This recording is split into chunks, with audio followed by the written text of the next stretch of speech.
waftaraka alaihi, dan dia berpisah karena Allah. Apa maknanya? Orang yang bersahabat, Pak. Kalau ada teman kita datang ke Sorong, kemudian kita bersahabat, lama tidak ketemu, tahabba fillah, saling mencintai karena Allah, bukan karena persoalan dunia. Karena Allah dia bertemu dan berpisah karena Allah. Kemudian warajulun, seorang laki-laki, da'athum ra'ah, perempuan mengajak dia untuk melakukan perzinahan. Dzata mansibin wa jamalin, dia memiliki kelebihan harta dan punya wajah yang cantik. Bayangkan, Pak. Faqala inni akhafullah, dia berkata saya takut kepada Allah. Ada perempuan cantik, banyak hartanya, punya kedudukan, dia ajak melakukan perzinahan laki-laki di dalam keadaan sepi. Coba bayangkan, Pak. Menolakkah dia? Kalau laki-laki ini bisa menolak, itu luar biasa. Maka Allah memberikan tempat tersendiri VIP kalau ada orang yang mampu seperti ini. Terus terang ada yang mampu seperti ini, Pak. Di mana saya pernah dapat cerita sama orang itu di salah satu supermarket di Kota Sorong. Seorang laki-laki yang dibukakan, ada perempuan cantik, kemudian dia membuka pakaiannya di laki-laki. Ini yang cerita langsung saya dengar dari orang yang itu. Dia katakan, saya ketika itu bekerja karena tempatnya di atas dia, di gudang. Lagi beres-beres barang, datang perempuan ini. Perempuan ini membuka semua pakaiannya, Pak. Untuk apa? Ingin mengajak melakukan itu. Bayangkan kalau orang itu tidak tahu siapa itu Allah, maka dia akan melakukan itu. Dibukakan semuanya. Saya tanya, kamu lihat? Saya lihat semua. Apa yang kamu lihat? Semuanya. Bayangkan, Pak, dilihat semuanya. Apa yang kau lakukan? Dicolek? Tidak, katanya. Terus saya tinggalkan. Kenapa? Inni akhafullah, saya takut sama Allah. Jadi ini bukan kata-kata hadis saja, terjadi seperti ini, dan itu kejadian di Kota Sorong. Tepatnya di mana? Di salah satu supermarket, tidak usah disebut, tetapi itu pernah terjadi. Saya bertemu langsung dengan, saya tidak mau mengatakan pelaku karena dia korban. Korban orang yang diajak melakukan. Di zaman Nabi itu, zaman Nabi adalah Nabiullah Yusuf alaihissalam. Nabi Yusuf diajak, ditarik untuk melakukan. Laqad hammat bihi wa hamma biha. Nabi Yusuf sebenarnya mau melakukan. Itu di dalam hadis itu, hamma itu keinginan, hammat bihi wa hamma biha. Hamma itu keinginan dengan perempuan, hammat perempuan ingin. Nabi Yusuf sebenarnya mau, tetapi ini ada namanya, kalau kita belajar di tafsir, ada namanya riwayat Israiliyat. Berbagai penafsiran disebutkan. Yang pertama dalam tafsir itu disebutkan Nabi Yusuf melihat di atas plafon itu ada tanda Allah Subhanahu wa taala memberikan alamat bahwa jangan melakukan itu. Itu lihat di plafon. Yang kedua, riwayat mengatakan Nabi Yusuf melihat patung yang bergerak yang memberikan kode jangan melakukan itu. Jadi apakah Nabi Yusuf ingin melakukan? Dalam ayat itu hammat itu ada keinginan, karena setiap laki-laki mau menyentuh itu.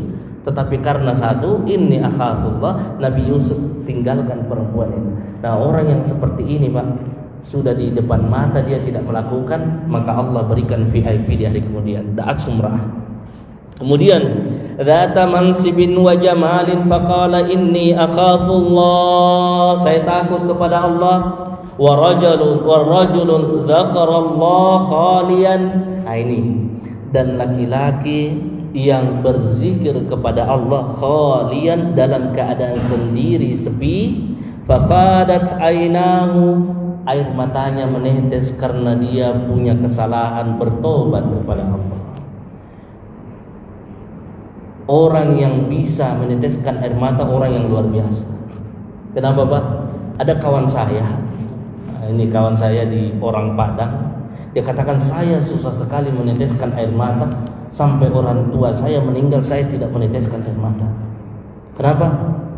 Karena air mata yang jatuh itu bukan buatan kita, tapi Allah lah yang memberikan kepada kita untuk mampu meneteskan air mata atas kesalahan kita itu. Karena ada orang yang susah keluar air matanya, walaupun ikut banyak pesantren kirat, LK dan lain sebagainya, ada di situ perenungan, tetapi ada yang tidak bisa keluar air matanya. Kenapa? Bukan keras hatinya sebenarnya, tetapi Allah yang menganugerahkan kepada orang-orang yang hatinya lembut untuk meneteskan air mata atas kesalahan. Wa fihi rajulun, ini salah satunya lagi disebutkan. Rajulun tasaddaqa bisadaqatin, rajulun laki-laki yang bersedekah dengan tangan kanannya tidak diketahui oleh tangan kirinya. Qila al-muradu bidzilli, disebutkan di sini. Ulama menjelaskan yang dimaksud dengan zilli perlindungan, al-himayah, perlindungan, penjagaan dari Allah, wal kanfi, pemeliharaan. Kama yuqalu ana fi dhilli fulan, sebagaimana orang yang mengatakan saya berada pada perlindungan fulan. Seperti ini, Pak. Kalau kita pergi satu tempat dan kita memiliki teman yang memiliki kedudukan yang tinggi di suatu daerah, maka kita akan bahagia. Contoh, kita misalnya kenal dengan Pak Wali Kota, kita ke Sorong, kemudian kita dijemput oleh Pak Wali Kota, kemana saja kita pergi, maka dia berada pada tanggungan kita, fi zillihi, maka berbahagia orang itu. Begitu juga Allah memberikan perlindungan orang yang di padang mahsyar, tidak ada perlindungannya kecuali perlindungan Allah. Wakila al-muradu dhil arsh, yang ada juga yang mengatakan yang dimaksud dengan dhil di sini adalah arsh, arshnya Allah Subhanahu wa taala. Ini pelajaran arsy ini akan dibahas pada persoalan tauhid, karena perbedaan pendapat apa yang dimaksud dengan arsy itu, apakah dia makhluk atau ghair makhluk, apakah dia makhluk atau bukan makhluk. Nah, ini pembahasan khusus kalau mau menjelaskan tentang arsy, karena ketika ditanya penciptaan yang paling pertama Allah ciptakan itu apa, kalau ada yang bertanya, yang paling pertama Allah ciptakan itu berbeda pendapat ulama menjadi 3. Ada yang mengatakan 4. Yang pertama ada yang mengatakan yang pertama diciptakan adalah qalam. Makanya di dalam ayat disebutkan nun wal qalami wa ma yasturun ma anta bi ni'mati rabbika bimajnun. Qalam, pena, pulpen. Yang kedua ulama mengatakan yang kedua diciptakan oleh Allah al-ma, yang pertama diciptakan adalah air. Ini pendapat yang kedua. Pendapat yang ketiga mengatakan yang pertama diciptakan adalah arsy. Itulah yang disebut dengan arsy. Al-Rahmanu 'alal arsy istawa. Ini nanti akan ada pembahasan khusus yang bagian membahas tentang tauhid atau persoalan akidah. Wa yadullu lahu ma akhraj Sa'id bin Mansur min hadis sab'atun yudhilluhumullah. Kemudian apa maknanya hatta la ta'lamu shimal, sampai tidak diketahui tangan kiri, mubalaghatun fil ikhfa'i wat tab'id as-sadaqah 'anil madhanir riya. Maknanya ialah tidak diketahui tangan kiri ialah orang yang bersedekah dan dia jauh dari riya, ingin memperlihatkan bahwa menganggap dialah yang paling banyak bersedekah. Itu. Wa yahtamilu annahu ala hadfi mudaf aw an shimalihi wa fi dalil ala fadli ikhfa'i sadaqah. Ini dalil menunjukkan bahwa keutamaan bersedekah dengan sembunyi-sembunyi tidak diketahui. Tetapi kita lanjutkan bacaannya, Pak. Yang sampai ada yang bertanya, Ustaz, bagaimana kalau kita nampakkan sedekahnya? Dia jelaskan, ala ibadahiha illa ayya'lam, kecuali pahalanya dengan sembunyi-sembunyi itu keutamaannya tinggi, illa kecuali ayyu'alama anna fi idhariha, dia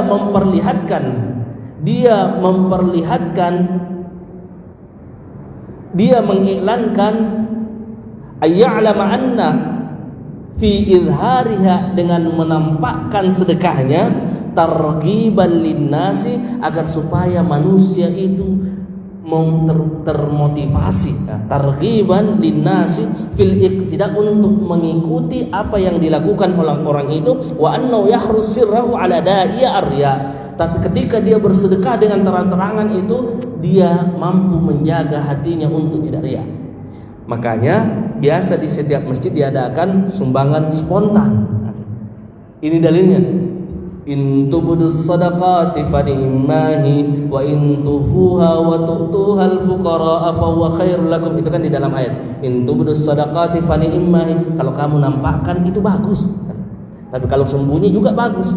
Artinya apa? Dua-duanya bisa menyembunyikan yang penting mampu menjaga riya, dan menampakkan juga mampu menjaga riya. Karena sahabat kan begitu, Pak. Sahabat itu, ini sampai jam berapa? Berapa menit lagi? Masih 15 menit. Ayo. Jadi sahabat Nabi itu ketika diajak untuk bersedekah, betul-betul dia bersedekah. Umar bin Khattab ingin berlomba dengan Abu Bakar As-Siddiq. Apa yang dilakukan? Umar pulang ke rumahnya mengambil setengah hartanya untuk disedekahkan kepada Rasulullah SAW untuk dipergunakan kaum muslimin, bukan untuk Nabi, untuk kaum muslimin. Kata Umar, saya mau berlomba dengan Abu Bakar. Tiba-tiba datang Abu Bakar. Apa yang dilakukan Abu Bakar? Dia bawa semua hartanya kepada Nabi. Ketika Umar ditanya, Umar, kamu bawa hartamu? Ya, setengah ya Rasulullah. Kemudian kamu tinggalkan anak istrimu apa? Dia katakan, setengahnya saya tinggalkan. Kamu Abu Bakar, ini berapa kamu bawa? Saya bawa semua ya Rasulullah. Terus apa yang kamu simpankan untuk keluargamu? Allah dan Rasulnya saya simpankan ya Rasulullah. Ini Abu Bakar, Pak. Dia membebaskan budak Bilal bin Rabah. Dan setiap hari dia ingin membebaskan budak. Siapa itu? Itu Abu Bakar As-Siddiq. 9 uqail dia sedekahkan kepada Nabi. 9 uqail emas, 9. Satu uqail itu 31,7 gram emas. Dan 9 uqail dia sedekahkan. Dan dia selalu ingin membebaskan budak. Budak berapa bayarannya? Dia bebaskan. Itu Abu Bakar As-Siddiq. Jadi ada orang-orang yang betul-betul seperti Abu Bakar As-Siddiq, dia nampakkan. Umar juga begitu. Bapak-bapak, ibu-ibu yang pernah pergi umrah, sampai sekarang ada hotelnya Utsman bin Affan.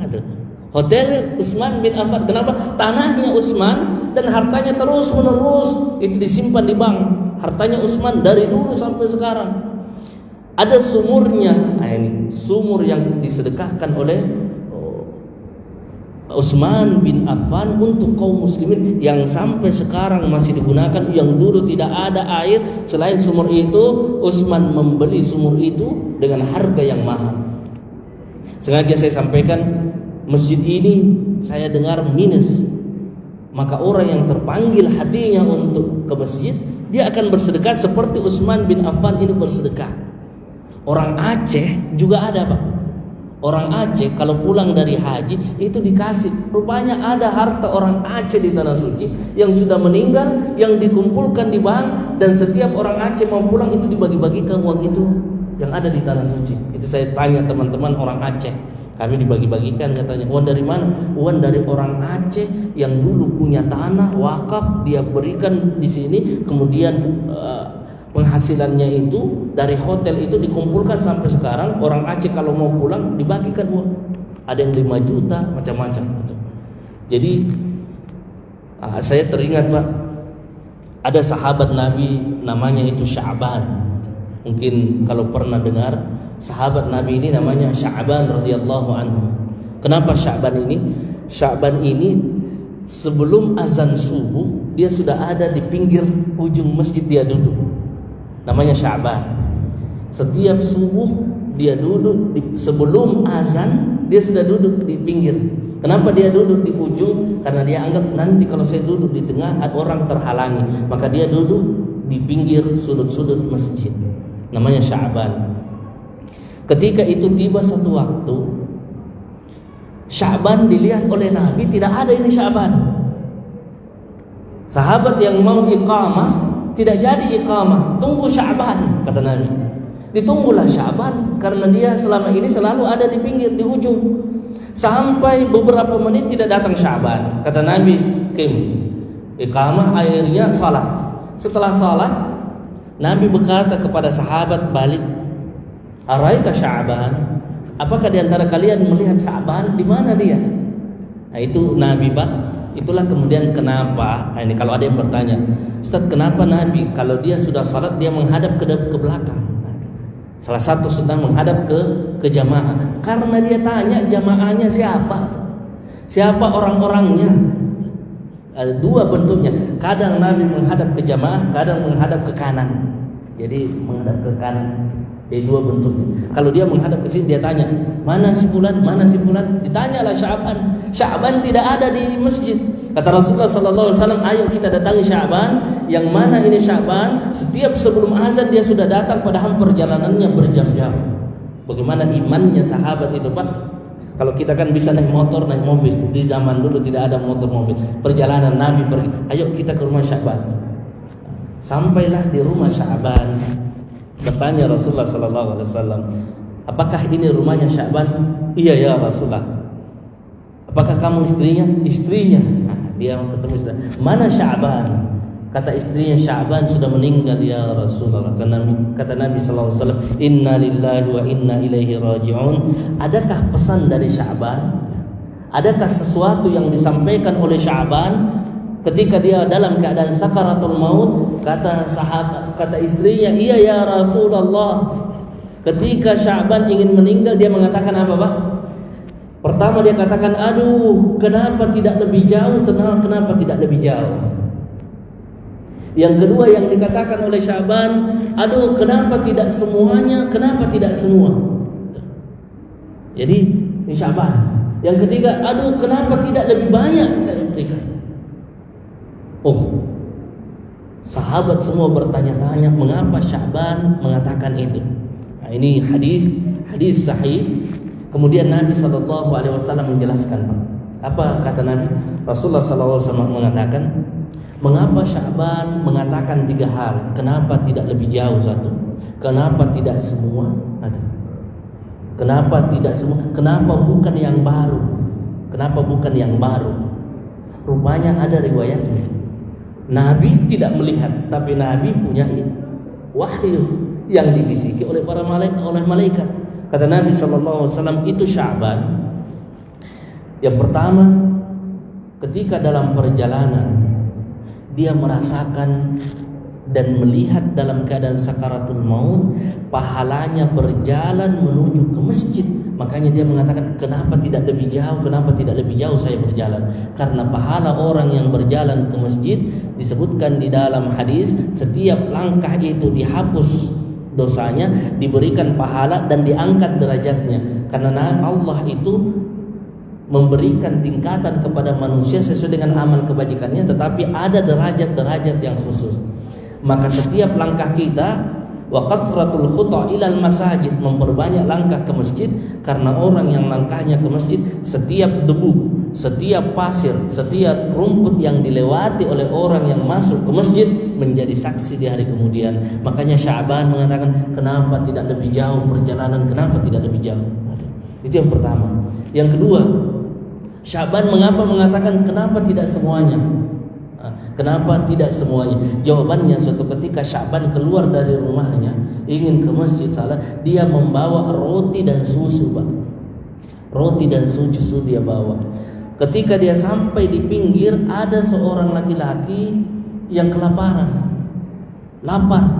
Maka Sya'ban memotong rotinya, memberikan sebagian kepada orang yang kelaparan itu, dan memberikan susu kepada orang itu. Tapi setengahnya saja dia kasih, setengahnya untuk dia. Makanya Allah perlihatkan pahala yang dia lakukan. Akhirnya ketika sakaratul maut, dia mengatakan, kenapa tidak semuanya? Kenapa tidak semuanya saja saya berikan? Itu maknanya. Itu Rasulullah menjelaskan. Kemudian yang ketiga, kenapa bukan yang baru? Kenapa bukan yang baru? Jawabannya, ketika Sya'ban berjalan menuju ke masjid, tadi saya sampaikan, Pak, orang Arab itu punya dua pakaian. Ada namanya dithar. Ada pakaian yang di luar, ada pakaian yang di dalam. Nah, Sya'ban ini punya pakaian dia pakai di subuh hari karena kedinginan. Dan dia berjalan melihat ada laki-laki orang yang tidur dalam keadaan kedinginan.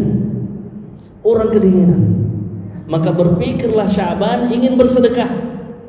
Maka dia pilih sedekahnya bajunya yang lama yang dia berikan, bukan bajunya yang baru. Akhirnya apa, Pak? Dia berikan baju itu, Allah perlihatkan ketika dalam keadaan sakaratul maut. Kemudian Nabi SAW membaca ayat. Apa ayatnya, Pak? Dalam surah Qaf ayat 22, Nabi SAW kemudian menyebutkan, laqad kunta fi ghaflatin min hadza fakashafna anka ghita'aka fabasaruka al-yawma hadid. Nabi membaca ayat itu memperingatkan kepada sahabatnya, laqad kunta fi ghaflatin min hadza, sungguh kamu itu ghaflah, lalai dengan perkara seperti ini. Artinya ada yang kita dibutuhkan untuk mengeluarkan harta kita, tapi kalian banyak yang lalai dengan itu.